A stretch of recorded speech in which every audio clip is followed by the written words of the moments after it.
time coming, but finally it was a few minutes ago. We actually witnessed His Excellency the President of the Republic of Zimbabwe, Comrade E.D. Mnangagwa, with also the Minister of ICT, Post and Courier Service, officially launching the ICT policy plus the much hyped ICT innovation drive. We are so much excited to have the man himself, the Honorable Minister of ICT, Post and Courier, Honorable Supa. This has been a long way coming. Well, it's been a long time coming, but God's time is always the best time. I believe this was the best time. Over a year, almost a year and a half, Zimbabweans have been waiting for this. What was the problem, out of interest? I think the problem was that it was not yet God's time. Okay. And now it's God's time. So let's do it. I think we want to focus more on going forward. It's now here. $7 million is available to support our young innovators, but of course we're not leaving out the old innovators. They can also benefit from the fund. As long as you have a great idea which can be commercially viable, which can be supported and into further development and can be carried by our mobile networks for downloading by subscribers, let's do it. It's available. Let's get going. Okay. I can say few beneficiaries that we announced today, and there's already an outcry to say, well, from the 185 applicants, less than 20 of these managed to benefit. I think to be fair, the Director General of Portras did make it clear. Those that didn't get the funding have a few things that need tweaking, and they're going to be returned to the developers and be told, can you adjust here, can you adjust here, and then you are good to go for funding. So I think the process is not just to dish out money. We have come up with many initiatives in government where the youths have been given resources and they fail to pay back. And I think it would be irresponsible on the Portras to just dish out money and then they don't ensure that the sustainability of the innovation is strong enough to be able to pay back. We don't want to put young people in debt. We're not asking for security. We're just ensuring that they succeed. Their security is their innovation, and we want them to succeed. So those that have not been granted, but they've applied, they're going to be assisted in terms of tweaking and improving their innovation ideas, and so that they can actually get funding. It is not the intention of government or Portras to create a fund whose objective is to sit in the bank and build interest. No, interest income. No, so it is to make sure that these funds are dispersed, but that must be done responsibly. So you say that you're not taking anything. This is like a collateral-based free loan, so to say, or support fund. It is a support fund intended to support what adjudicators think this is commercially successful, and then it can be commercially be launched, and the resources will be recovered. How are these young innovators going to be able to repay this? No, they're going to have to pay their own pockets. They're going to have to pay it from the proceeds, from the innovation. What we believe is that if somebody comes up with, the gentleman who came with road rules as an application, that application is, if we push it through all the mobile networks, sits on Econet, sits on Net1, sits on Telecel. We then ask Telecel, Net1, Econet to send bullet messages to say you can download road apps. Okay? We have more than 10 million subscribers.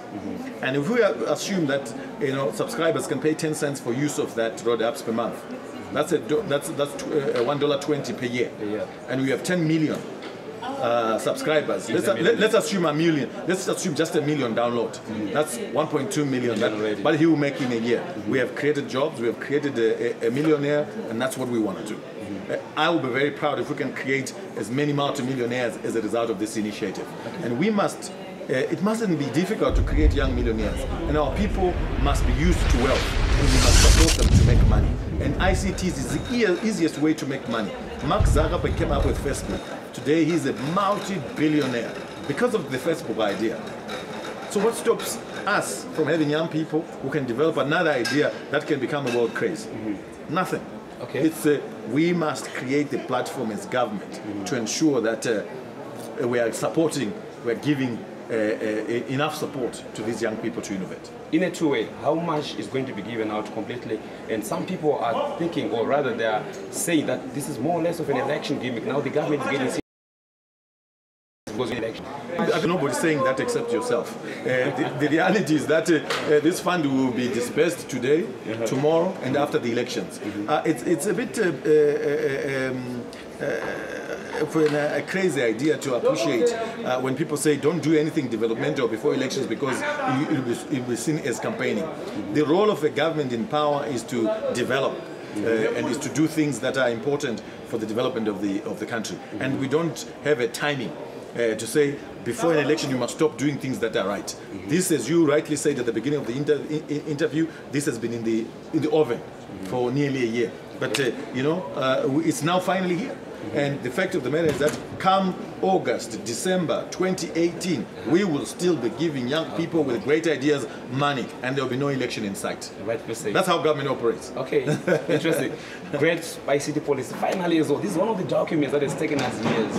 I've literally seen 3 ministers working over the ICT policy, and finally you've managed to make this one. What do we expect in this policy? Anything interesting in this policy? Well, I must say that the effort that we have launched today has been worked on by various ministers, and I must thank them for their contribution. They played their part. That came actually before you. They played their part, and I had the opportunity to finally deliver on the document. What is important is that we're setting the parameters.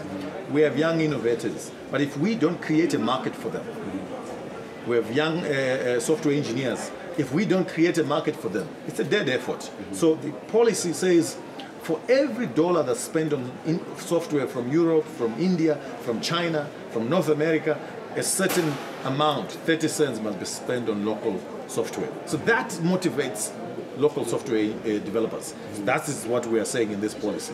We are also saying, well, the information superhighway can't be for people in the urban areas only. We must go into the rural areas. But you know, when we grant licenses to operators, you know what they do? They give you a very rosy picture of what they are going to do, including coverage in the rural areas. Come to implementation, they focus on where they make the most money. Then later, as oh, by the way, they go to the rural areas. We cannot have our rural areas being left out like that. So the policy. That's the duty for quarters to look at. So the policy says, for every dollar you spend, a certain amount should be spent in underserved areas concurrently. It is not the duty of the USF fund. The USF fund comes as a last resort. The responsibility is on the licensed operator to build a national network. If you get a national license, build a national network. Of course, where you fail or you delay, the Universal Services Fund must step in. But we believe that the first responsibility is with the network operator. Because you get a license. A license is a finite resource in terms of frequency.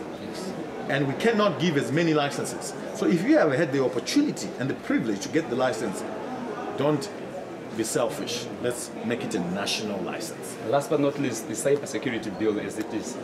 Especially young guys, they feel that this is much more threatening to their sustainability as far as being online. They haven't read it. The truth of the matter is that anyone who feels like that, they have not read it. Because they must come up with areas that they feel are exactly what you're describing. Because I haven't found those areas. Tell me what is wrong, and I can tell you that you have misread it. Well, the interpretation, the interpretation amongst most people is they think that, well, maybe the government can have power to actually intercept information. But you see, it's the social media narrative of what cybersecurity is about. Zimbabweans are intelligent, and because of that intelligence, we know that they know that cybersecurity is not about snooping on your WhatsApp. It's not about throttling your WhatsApp. Cybersecurity is making sure that when you go to a bank and they have all your details and you have your account, nobody hacks into your account details and takes your money. Cybersecurity is about ensuring that when you put your passcode on your phone, that no one can access your WhatsApp or your messages. Nobody must actually do so. So that is what cybersecurity is about. Does it not also give the government power to also snoop? No, there's a difference between cybersecurity and interception. There's a law for interception in this country, just like there's a law for interception in America, in the UK, in South Africa, in many jurisdictions across the world. There's a law for interception in the interest of national security. We don't administer that law.